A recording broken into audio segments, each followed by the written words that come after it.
Y daré ahora la palabra a los miembros del Consejo que deseen formular declaraciones. Doy la palabra a la representante de los Estados Unidos. Thank you, Mr. President. We want to congratulate you and your team from Peru for having the presidency this month. The United States stands ready to support you in every way possible. And thank you, Mr. Markram, for your briefing. We often talk about chemical weapons, but I worry sometimes we lose sight to the human side of these attacks. I want to begin by giving insight into what these attacks are like for people actually on the ground experiencing them. We have two different accounts. Here's the first account. Quote, "Something hit me on the head. I was dazed, knocked down. I got several breaths of the strong solution from the shell. My eyes were running water and burning. So was my nose, and I could hardly breathe. I gasped, choked, and felt the extreme terror of a man who goes underwater." The second account, quote, "The situation is more desperate than I can describe. There are no words. It was like Judgment Day, the apocalypse. You just can't even describe the scene, can't even begin to scratch the surface of explaining what happened. We didn't have any protective equipment for gas." The first account comes from the diary of an American soldier, Stoll Holt. He was gassed on the World War I battlefield of Verdun, France in 1917. The second comes from a doctor named Mahmoud Murad. He was one of the only doctors on duty in a small Syrian town called Khan Sheikhoun on April 4th, 2017. 100 years passed between what Lieutenant Holt experienced and what Dr. Murad experienced. But the horror and the terror of seeing chemical weapons used is exactly the same. Chemical weapons were used for the first time in World War I, but in the decades that followed, an international consensus grew.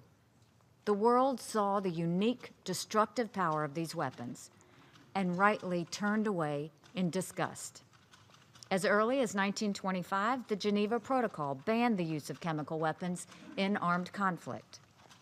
Decades later, the Chemical Weapons Convention banned their production, stockpiling, and use. It was an unambiguous ban, and we dared to believe that chemical weapons would one day be something that we would only read about in the history books. We dared to believe that we could banish the threat forever. Then came Syria. The Assad regime used chemical weapons against its own people. In 2013, the world reacted with horror at pictures of hundreds of men, women, and children dead from the regime's use of sarin on the outskirts of Damascus.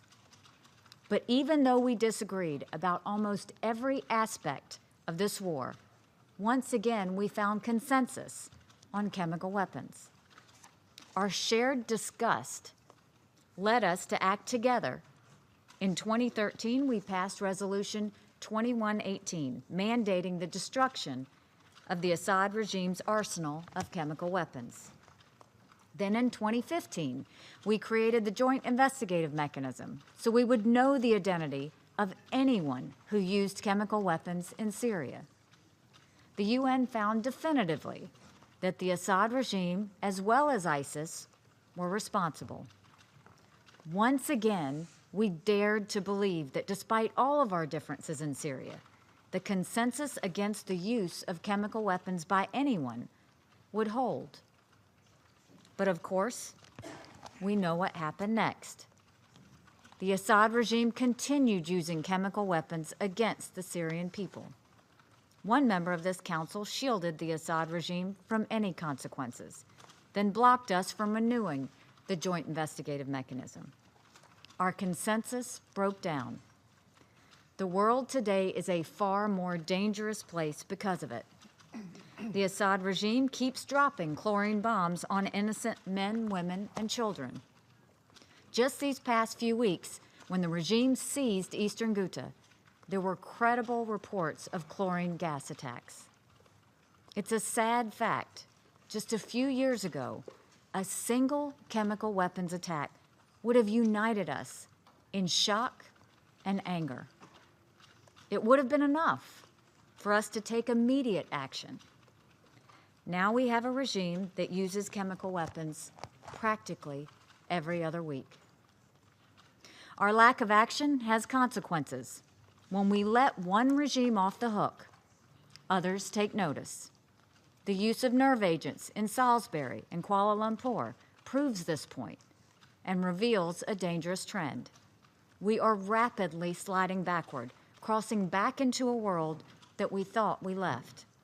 No one wants to live in a world where chemical weapons are used.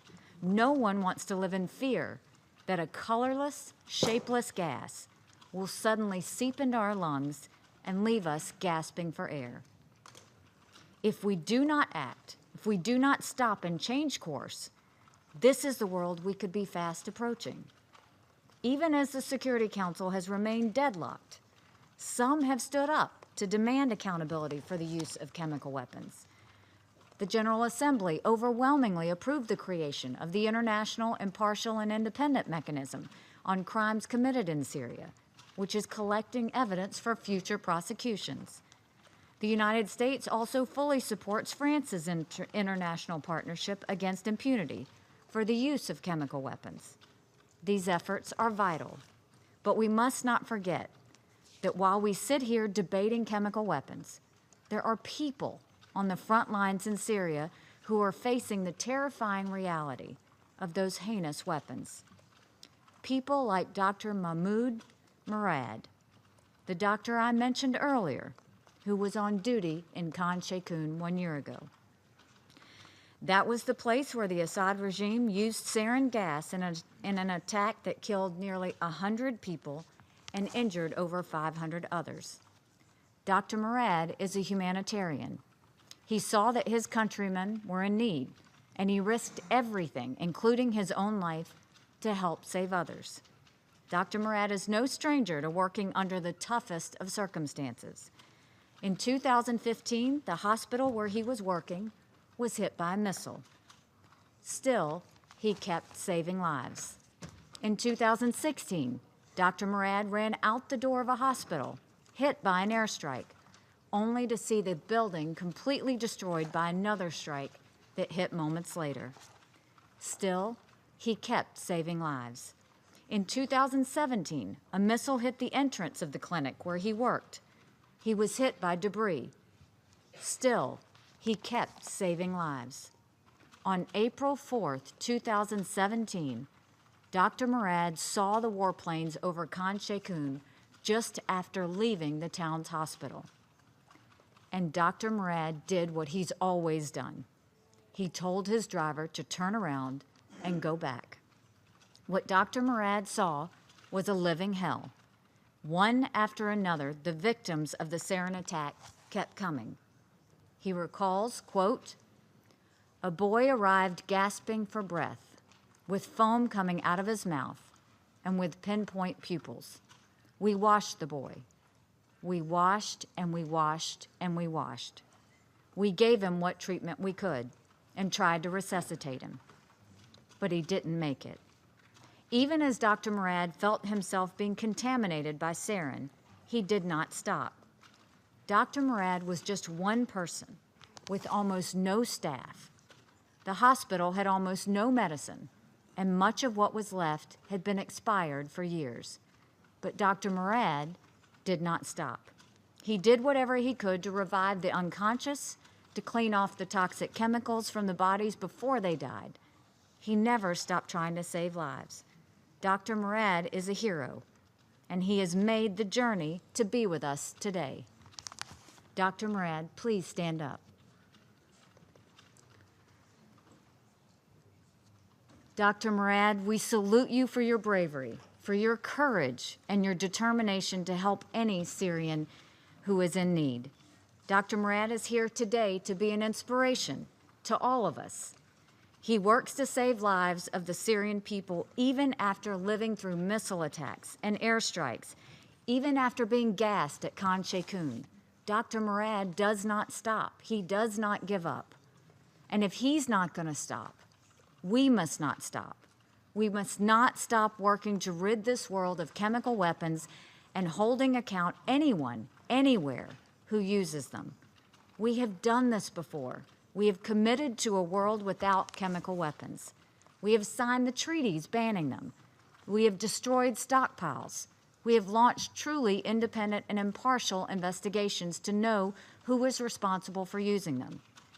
As Dr. Murad once said, quote, "I don't care about politics."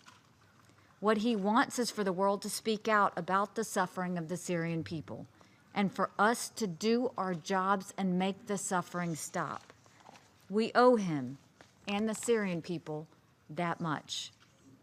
On April 4th, 2017, the people of Khan Sheikhoun suffered an unspeakable tragedy. On this April 4th, 2018, let us reflect on this tragedy. Let us remember what Dr. Murad witnessed. And let us use this meeting as the start of a renewed partnership and a renewed commitment to put an end to the use of chemical weapons in Syria. We have done it before. Even with all of the profound divisions on this council, the United States refuses to believe that we cannot come together once again to stop chemical weapons, not just to protect the Syrian people, but to protect us all. Thank you. Agradezco a la representante de los Estados Unidos por su declaración.